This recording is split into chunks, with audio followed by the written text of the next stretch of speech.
से पूरे देश में जीएसटी रिफॉर्म 2 ये प्रत्यक्ष रूप में अमल होने को शुरुआत हुआ। इस जीएसटी रिफॉर्म 2 के कारण भारत के अर्थव्यवस्था को और ज़्यादा गति आने वाले दिन में मिलेगी।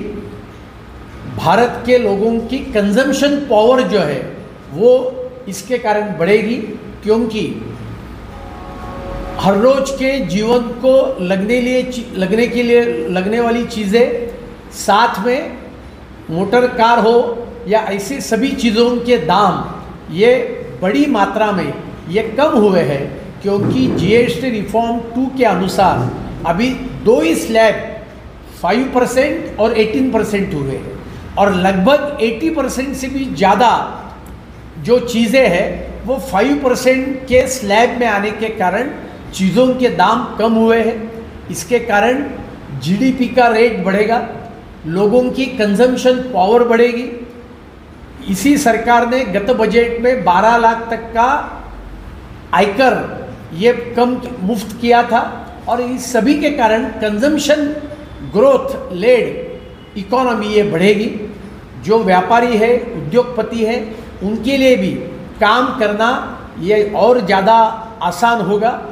और इस सभी विषय को लेकर हम उत्तर मुंबई भारतीय जनता पार्टी के कार्यकर्ता आने वाले सप्ताह में जगह जगह पर जाएंगे। वार्ड स्तर, मंडल स्तर, विधानसभा का स्तर, इस स्तर पर जाकर जीएसटी रिफॉर्म 2 की जानकारी लोगों को देंगे।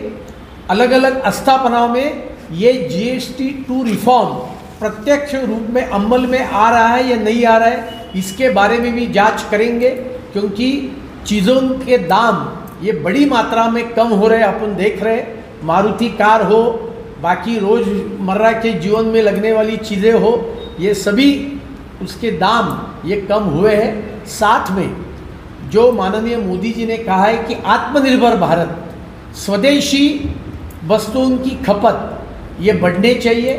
हमारे देश में जो चीज़ें बन रही है वही हमने ज़्यादा लेने की आवश्यकता के ऊपर भी माननीय मोदी जी ने बल दिया है। तो आत्मनिर्भर भारत, स्वदेशी भारत का भी प्रचार प्रसार हम सभी कार्यकर्ता मिलकर आने वाले दिन में उत्तर मुंबई में करेंगे। देखो, जीएसटी कम करने के बाद कांग्रेस ये बोल रही है कि ये तो हम पहले दिन से बोल रहे थे। तो मैं कांग्रेस को कहता हूँ कि ठीक है, अभी हमने जीएसटी भी हमने लाया, जीएसटी के रिफॉर्म भी हमने लाए, तो राहुल गांधी और कांग्रेस वाले बीजेपी का पोस्टर लगाए नरेंद्र मोदी जी की प्रशंसा करने वाले, और इसके लिए कांग्रेस से बौखला गई है। बिहार का चुनाव के लिए पूरे देश के जीएसटी का रिफॉर्म ये हुआ है, इसके कारण कांग्रेस परेशान है, क्योंकि जब जब इस देश के आम व्यक्ति का भला होता है तो कांग्रेस को वो सहा नहीं जाता है, और इसके लिए कांग्रेस बौखला कर इस प्रकार की बेबुनियाद बातें कर रही है। नहीं, देखो, मूल goods and service tax GST की कल्पना, वन नेशन वन मार्केट, ये कल्पना सबसे पहले माननीय अटल बिहारी वाजपेयी जी के सरकार के समय ये आई थी, और उसका पहला कदम करके वैट आया था। लेकिन उसके बाद 10 बरस यूपीए की सरकार थी, वो सिर्फ बजट के समय घोषणा करते थे कि हम जीएसटी लाना चाहते हैं, लेकिन वो ला नहीं सके। माननीय मोदी जी के सरकार ने पूरे देश में एक मत बनाया, सभी राज्यों को ऑन बोर्ड लिया, और सभी ने मिलकर जीएसटी काउंसिल फॉर्म करके एक मत से जीएसटी लाया। आज जीएसटी का रिफॉर्म भी लाया कि उस पर और सुलभता लाने का काम सरकार ने किया है। तो मुझे लगता है कि ये सही में तो सभी ने स्वागत करने जैसी चीज़ है, क्योंकि इसके कारण आम व्यक्ति का बहुत बड़ा फ़ायदा हो रहा है और होने होगा। ऑलरेडी ये चालू हुआ है। आप समाचार पत्र में देखेंगे, आपके माध्यम से, टीवी मीडिया के माध्यम से भी देखेंगे, तो सभी चीज़ों के दाम ये कम हुए हैं। इसका कारण ये रहता है कि जीएसटी में टैक्स ऑन टैक्स नहीं होता है।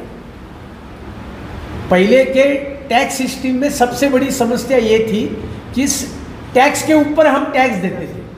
जीएसटी में इनपुट टैक्स रहता है कि मैं जब टैक्स लगाता हूँ तो मेरे को पहले वाले ने जो टैक्स लगाया है उसका रिटर्न मेरे को मिलता है, और इसके लिए एक बात वो है।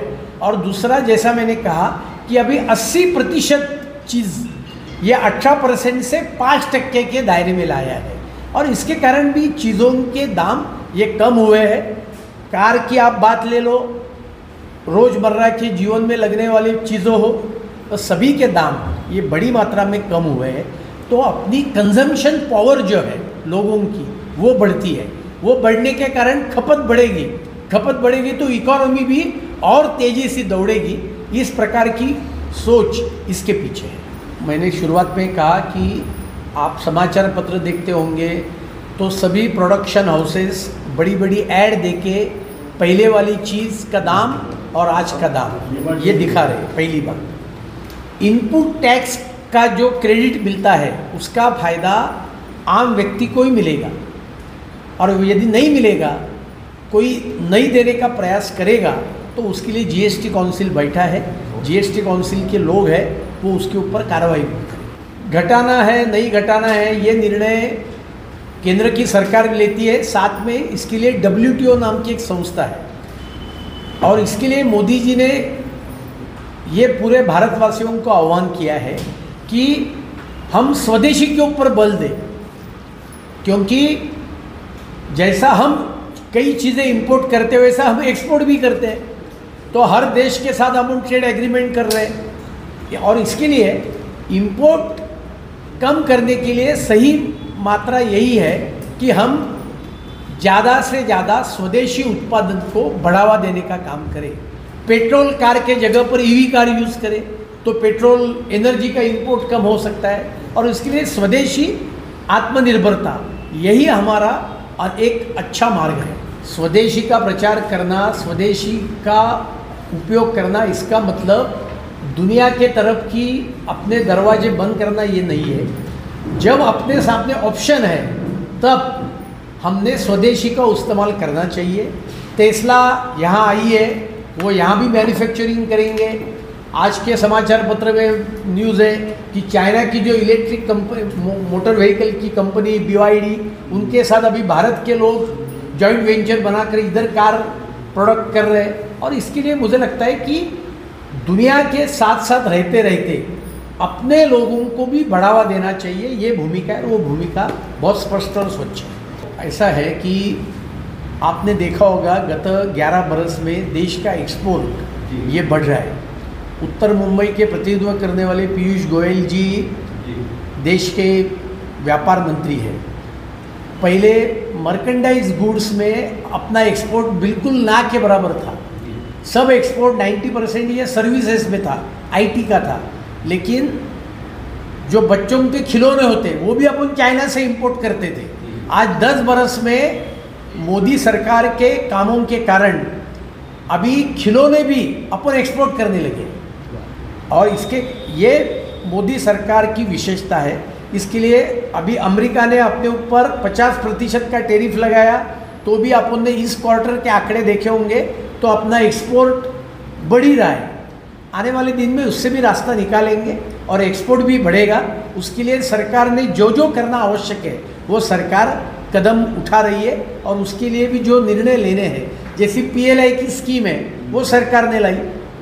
अभी अमेरिका ने एक्सपोर्ट 50% टैक्स 50% टैरिफ किया, तो उस पर क्या कर सकते हैं उसके ऊपर भी